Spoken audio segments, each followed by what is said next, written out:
Hey Clashers, what should you upgrade first on Town Hall 15? What is the perfect upgrade order for you and your playstyle for this new Town Hall level?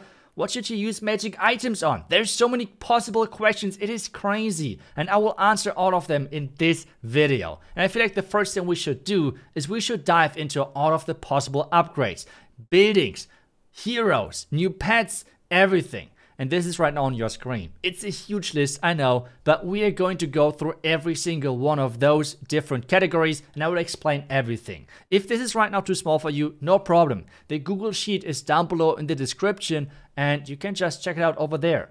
But I will, as I said, explain to you how your playstyle is going to dictate what you should upgrade first. And if you like those guides, which I'm doing, if you like my sneak peeks, if you like everything I'm doing on this channel, and if you would like to support me, well, if you're buying anything in-game, feel free to use code iTzu. It's really appreciated. Thank you so much for the support. But let's dive into it, okay? Let's get started. First thing you should do, and that's no big surprise, upgrade your Town Hall from Town Hall 14 to 15. But there's something happening which you have to know. And that is, well, there's some boosts happening. First off, your heroes are going to get a boost. Your troops are going to get a boost. This is really important to note because with knowing that, you can actually upgrade your laboratory right away. Because the power boost is dependent on your laboratory level. If you don't have it high enough, you won't get the bonus you might get otherwise. So overall, the first things you should upgrade is the clan castle, army camps, and the lab. If you can boost the lab quickly, you can do it a little bit earlier. The magic items is really nice to use on the lab, or for example on the clan castle, it's really nice targets so you can get your upgrades going and your offense going as well. Army camps, I mean, it's always a no-brainer, right? It's always really good. The next thing though is really important. I mean, you might want to use a book on your Town Hall upgrade. Otherwise, the new defenses, you should try to build them really early. Monolith, though, only on level 1. Spell towers, level 1. You can push them to level 2 if you want to, because Poison Tower is just stronger. But let's get to the next category, which is still your offense. Barracks, if you like the new Electro Titans. Spell Factory, if you like the new spell. And then obviously storages. Storages because this make your runes even better if you want to use them. The next thing, Pet House is an obvious choice, and then the workshop as well. But let's dive into a little bit more of stats and a bit more numbers, because I feel like this is what this guide is all about. We want to check out the stats and why I recommend certain things. Let's get started with the first things. Town Hall upgrade first, that's an obvious thing, as I said. After that, Clan Capital as well, really nice target for a magic item. After that, I would say lab or army camps, it's up to you. Maybe would even suggest army camp instead of the army, lab instead of the army camp, because this means you can get your upgrades going quicker. That is always a nice thing. Otherwise, those are the next two targets with the army camps and lab. Otherwise, as I said, the next things are depending on your playstyle. If you like the new troop, the Electro Titan, upgrade your barracks. If you like the new spell, upgrade it. Otherwise, you can skip it if you want to. Storages are always important. You can see as well, there's the spell tower level 1, 2, and 3. I recommend going to at least to 2, because this is where it gets really useful and is making even farm bases way better, where you can protect your loot, which is in the end a nice thing to have, right? So this would be my recommended upgrade order for the mainly non-defensive part of the game, but as well there's the defensive part. I mean, we have a lot of defenses, we have a lot of new defense levels coming to Clash of Clans, and this is the next category. You can see already it's getting quite expensive, and there's nice targets for magic items. At the same time though, I would recommend you to first off target with your magic items army buildings or buildings which are important for your offense. Offense is always more important than your defense, really important to note. But overall, you can see as well the overall cost for this update. Over 1,000 million. I think that's the English word for it. Over 1,000 million gold. That is a ton. But let's dive into the order for the upgrades for the defenses. First off, Expo. Heavy DPS, really important. Single target damage, nice. Inferno Tower, important because of witches. Overall spam is getting strong, really important as well. Bomb Tower, ground is getting a really big buff with so many different troops. So splash and ground target defense, awesome. Arch Tower attacks everything, is always great. And now we're getting back to splash damage. Wizard Tower and Mortar is such a good thing versus witches, versus hybrid, versus anything on ground. It's awesome. Air defense, E-Dragons are still existing, so they need to go down. And Cannon as well as the last upgrade defense-wise. But there's one more.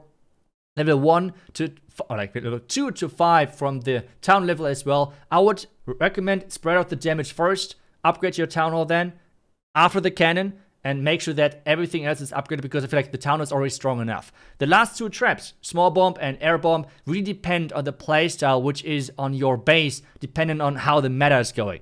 If it's keep staying air, upgrade air bombs. If it's keep going ground, go small bombs. That's as easy it is, because you don't upgrade those first. Next thing is heroes. Heroes are important, and we all know that. I listed them by how important they are. Warden, in my opinion, is the most important hero, then Queen, then Royal Champ, then King. It's obviously, though, it's Elixir and Dark Elixir heroes. So you can always upgrade Queen and Warden at the same time if you want to. At the same time, though, why Royal Champ over King? The answer is pretty simple. If you get your Royal Champion to level 35 quickly, the Royal Champion shield, her ability, is going to one-shot non-max cannons from Town Hall 14. This is really important because this is giving you a huge advantage. So overall, getting her upgraded really early is a nice thing. Queen, though, is still more important, I feel like. This is at the same time all of the upgrade costs for heroes, which is still a lot. I mean, it is crazy. Total means 5 million Dark Elixir. It's going down though quite a bit with the usage of the gold pass. We're going to take a look at the overall cost in just a second, but there's one more thing as well, which is going to increase the cost quite a bit, and that is pets. Pets are really depending on your playstyle. There is not anymore a best pet for the King, Queen, Royal Champ, and King. No, they're now depending on your strategies. If you're going with air, it's Warden with Owl. Still, Owl is the best for the Warden. We have the Unicorn for the Queen. It's still an incredible strong combination. And then we have, if you're going with the old pets, the Yak for the King, but you can replace the Yak with Frosty if you want to. And then we have the Royal Champion with Lassie. Royal Champion, though, I feel like better options are Diggy or the Phoenix. Both of them are pretty strong, but it's up to you which you like better. I feel like both are strong. My personal favorite is Diggy, but Phoenix is nice as well. He looks cooler, though. Now, for ground, ground is really the 4 pets you can see right now.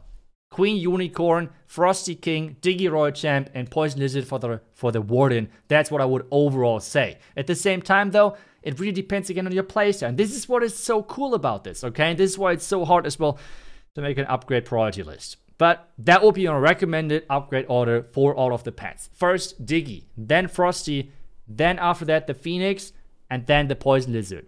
If you're an air attacker, if you ground, you can do the Phoenix last. It's such a hard decision because the Phoenix is by far the coolest looking pet, but I feel like it's really overrated. It looks cool, but it's, I don't know, I feel like Diggy is just so much stronger most of the time on the Royal Champ, for example. So I'm not really sure. All of those upgrades, if you combine all of those, it's going to be 9.5 million Dark Elixir, which is a lot, okay? That's a lot. But what is a lot as well? All of the upgrades in the lab. Those are still missing. We have to go through them. So let's dive into that. We have so many upgrades coming for the laboratory. So let's talk about all of them. The first thing we want to talk about are the no-brainers. The things which every single strategy needs. And that's Barbarians and Archers. That might surprise you, but the Barbarians and Archers which you are spawning with your King and Queen are dependent on that level. Get them up quickly. Otherwise, get those main targets, main troops for your main army upgraded. If you're an Electro Titan enjoyer, go for them. Really good targets for magic items though. The upgrade time and the upgrade costs are quite heavy, so going for Electro Titans early is a nice decision. Otherwise, if you like witches or super witches with lightnings, go for them. The combination is great. Otherwise, Electro Dragons, obvious choice, is again a really good target for the magic item. Then we're keep going with Miner and Heal. If you're going for Hybrid. Hybrid is a really strong Queen Charge strategy, and with that combination, you're going to do great. Next thing is Warbreaker and Wizard. I feel like those are great filler units, pretty good overall, and it's going to make your life way easier. Next thing is Battle Drill. If you're a ground attacker, Battle Drill is a really strong siege machine, which you want to upgrade for sure. Next one, if you're a creative attacker, maybe the new spell is your thing. If you're more a casual approach, I would not recommend upgrading the spell. It's not that strong as you might think. At least for now. Maybe in the future it might still change. But for now, the next thing as well is the less priority upgrades, which is Minions, for example, Jump Spell, Poison. Why is the Poison not a priority upgrade? Because you have it most of the time in your Clan Castle, and those are maxed anyways. This is Why I would personally upgrade the poison, because I have it in my clan castle. Overall, the upgrades costs are quite heavy as well, but I feel like we should overall take a look at what all of them are costing together. But before we're taking a look at that, I promise you, the upgrade progress base, okay? You want to have a nice base with a nice overview of what you have upgraded so far and what you still need to upgrade. This base is doing a great job of with that. You can see all of the upgrades nicely listed as well based on the priority. So this makes your life way, way easier. This is obviously the base. The link for this base is down below in the comments, or like down below in the description as well. But now let's take a look at the overall costs, okay? And this might be a shocker. Gold for Town Hall 15 overall without walls, okay? This is without walls, and without saying the walls are your lowest priority when it's coming down to resources. But without walls, Town Hall 15 is going to cost over 1,000 million gold, which is a ton. Elixir is quite a lot of it as well, but I feel like it's just not as much as gold, and especially not as much as Dark Elixir. Dark Elixir, I feel like, even though the number seems so small compared to gold, it's just so much more. It's insane. This is like such an insane number. Nearly 17 million Dark Elixir. Take a look at your profile and take a look at how much Dark Elixir you have farmed so far. This is incredible in my opinion. So this is going to be the biggest part for farming in my opinion. And well, let me know how that works. I will as well publish in the next few days bases for you and farm bases as well. So for Clan War, Legend, and Farm, I will publish bases. Make sure to follow this channel so you're going to stay up to date. And I will see you then. Until then, see ya and bye bye.